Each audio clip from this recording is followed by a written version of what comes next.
जब भी कभी यूक्रेन के न्यूक्लियर प्लांट के नज़दीक कहीं पे कोई रशियन मिसाइल आकर गिरता था या ड्रोन आकर गिरता, पूरी दुनिया ने रोला डाल दिया था, बहुत शोर मचाया था।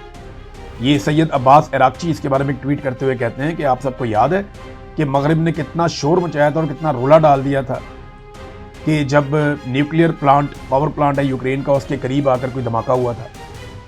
तो इसराइल और अमेरिका लगातार बुशहर प्लांट के नज़दीक हमले कर रहे हैं और वो ये बता रहे हैं गुज़िश्ता चंद दिनों में 4 हमले यहाँ पे हो चुके हैं। इसके ऊपर कोई एक्शन नहीं हो रहा, बल्कि IAEA ने इसके ऊपर एक स्टेटमेंट भी जारी किया है कि खुदा न खास्ता यहाँ से अगर ताबकारी फैली तो पूरी दुनिया इसका खुमियाजा भुगतेगी। ये हैं मामलात। खुदा न खास्ता अगर अमेरिका ने और इसराइल ने कोई एक मिसाइल भी 19-20 होके जाके सिस्टम के ऊपर लग गया और वहाँ ताबकारी फैल गई तो फिर सारा खित्ता इसको भुगतेगा।